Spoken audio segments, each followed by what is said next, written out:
I'm Brenda Smith, live in Forsyth, Illinois, and this is my garden. Welcome.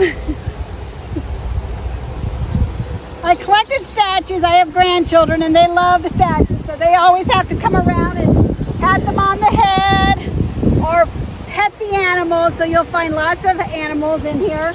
We have lilies. The little orange ones are zinnias, they're annuals, but then you have Asiatic Lilies, which will bloom here pretty soon, and then the day lilies.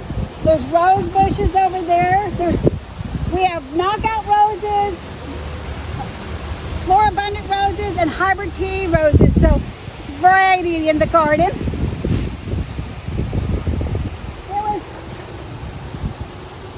Surprise flowers were along here, so they've all bloomed out and they've been pulled.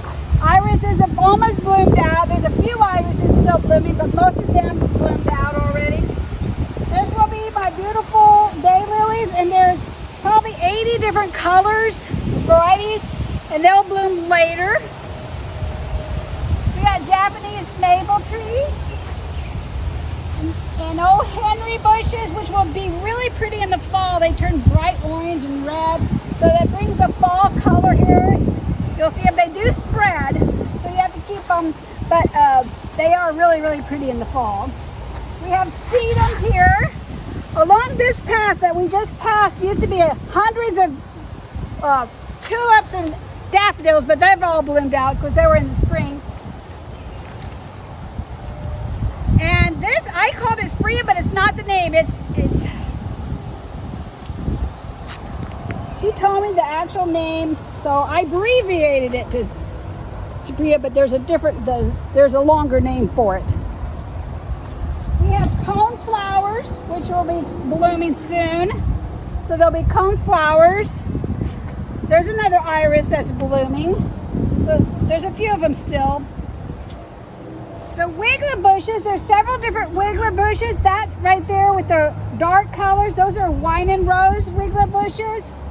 And then there's some other wiggler bushes back there that the leaves are different colors. And then here's more day lilies. That is a hydrangea, and it'll get really pretty flowers, and they are large flowers that'll turn blue and pink.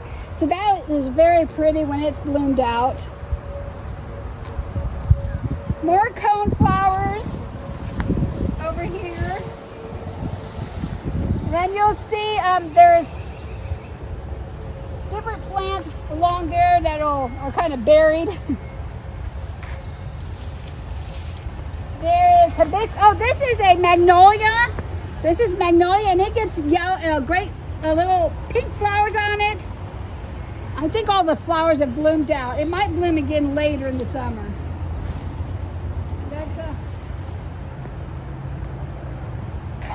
There's more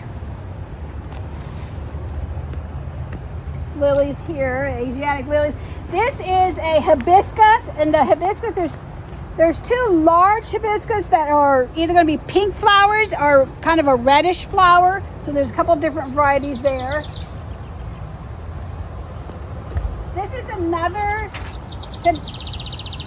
hydrangea, and there's several different types of hydrangeas in the garden, so they'll get different types. These flowers on this hydrangea is long and skinny, so it's a different shape and then there's more back there.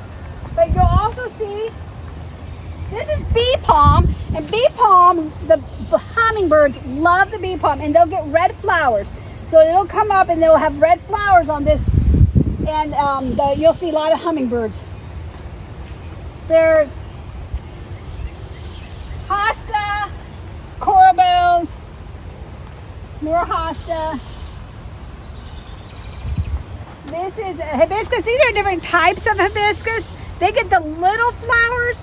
This one's purple, and these are pink. They're just a different variety of pink. So you'll see the leaves will be a little bit different, and the flowers will be similar, but they're small compared to the large hibiscus flowers on the other plants. And these are hydrangeas too, and they like the shade. Some of them will like sun, but most of the hydrangeas like a little bit of shade. I had them in the sun and they did not do well there. So You can see the different shapes of the colors of the leaves is really pretty. And if you come this way, you'll notice that we have lots of birdhouses. We like to invite the birds. And this side of the garden, these are going to be more daylilies. We have a Clematis Vine growing up there. Eventually it'll take over. We transplanted it, so right now it's kind of shocked, but it'll eventually grow and cover that whole area for the... And then you'll see there's a lot of irises. Some of them are still blooming. This is called mean streak. As you can see, the streak, so that's the name of that.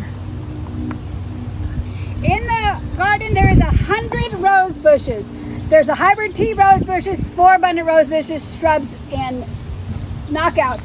And then there's the climbing roses. So there's a different varieties that you'll notice.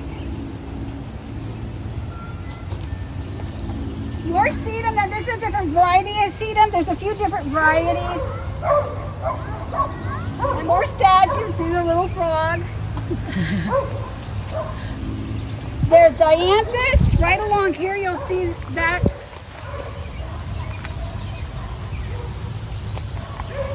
The sedum and the purple ones are Dianthus.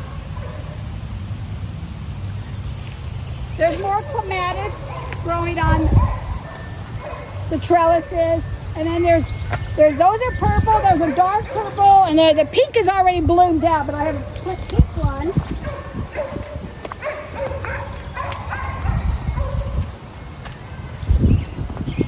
So there's different colors on here. And then this is my wild seeds that I put, wildflower seeds, because it attracts the butterflies, and the butterflies are good for your garden. So this area might look a little crazy, but that's because it draws the butterflies to the garden, and we want to welcome them. And then there's, along here, we have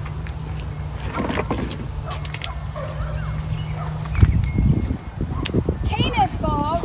And Canis is a tropical plant, so you have to dig them up. In the fall, they will get dug up and put in a brown bag and put in the basement. They're easy to store. You just store them in the basement. And then you have to plant them in the spring. And then they'll grow about this tall, and then they'll have a long red flower on them. So that's the Canis. And then there's lamb's ear, that fuzzy stuff over there. That's lamb's ear. The peonies are almost bloomed out. Oh, this is my husband's garden, and as these plants grow, they will cover this whole area with their vines. So right now it's kind of small, but as they grow, this area here will be covered with vines. And then his tomato plants. There's a few more of the hydrangeas in through here, and the wiggler bushes.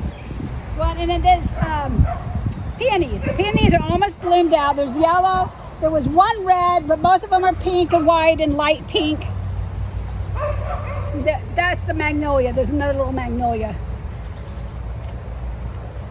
Then along there will be more, lot more daylilies that will be blooming later in the summer, and that'll be just full of color.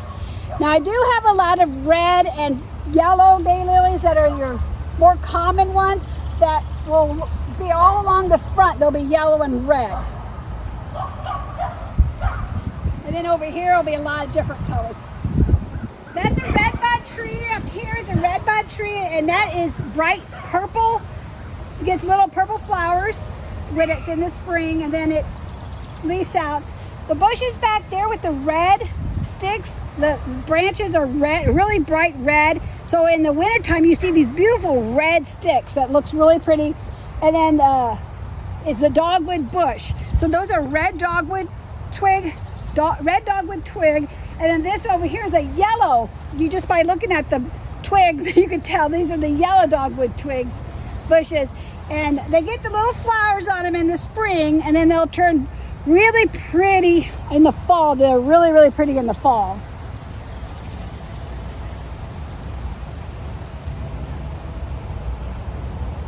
And then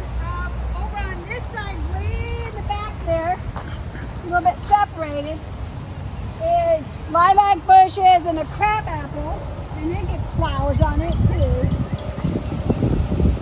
There's another clematis. So there's more. The Asiatic lilies will be spread through here, and then the yellow, and then the red.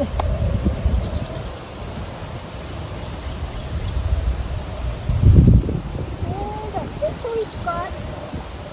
There's a few rose bushes in through here, not a lot. I think there's 6. There's rose bushes on each side of the girls, and then there's a few rose bushes here, but most of them are in the other part of the garden. I have some more painting. I like to paint my statues, so I've gotten a few new ones. I get them, sometimes I get them used, sometimes I buy them new, and then I paint them. So it's a work in progress. It's always a work in progress. Grandma's garden and Grandpa's weeds. Now Grandpa doesn't agree with that, but it's a cute stone.